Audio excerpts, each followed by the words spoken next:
बिस्मिल्लाहिर्रहमानिर्रहीम। अस्सलाम वालेकुम फ्रेंड्स, यार इन्फो चैनल में मैं आप सबको खुश आमदीद कहती हूँ। उम्मीद करती हूँ आप सब बिल्कुल ठीक होंगे। आज की वीडियो में हम एक ऐसे शख्स के बारे में बात करेंगे जिसकी एक वैक्सीन की खुराक सऊदी अरब में, दूसरी पाकिस्तान में लगवाई गई हो, तो वो वतन वापस कैसे जा सकता है। इसकी तमाम तर डिटेल्स आप लोगों के साथ आज की वीडियो में ही डिस्कस करेंगे। लेकिन उससे पहले आपसे एक छोटी सी रिक्वेस्ट है कि अगर आप हमारे चैनल दी अरब इन्फो पर नए हैं तो हमारे चैनल को जरूर सब्सक्राइब कर लीजिए, वीडियो को लाइक कर लीजिए और वीडियो को लाजमी से लास्ट तक ज़रूर देख लीजिए। बेल आइकन को भी प्रेस कर लीजिए ताकि हमारी हर नई आने वाली वीडियो का नोटिफिकेशन सबसे पहले आप तक पहुंच सके।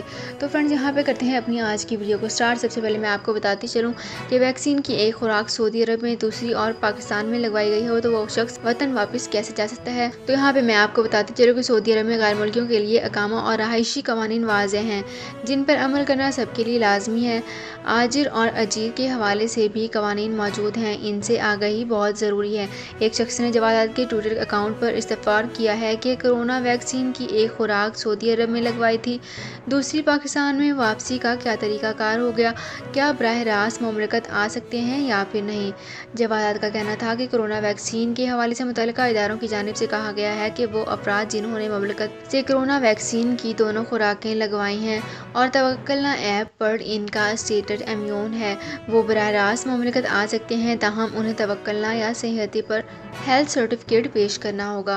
तो फ्रेंड्स, ये थी मेरी आज की वीडियो। उम्मीद करती हूँ आपको ये वीडियो पसंद आई होगी।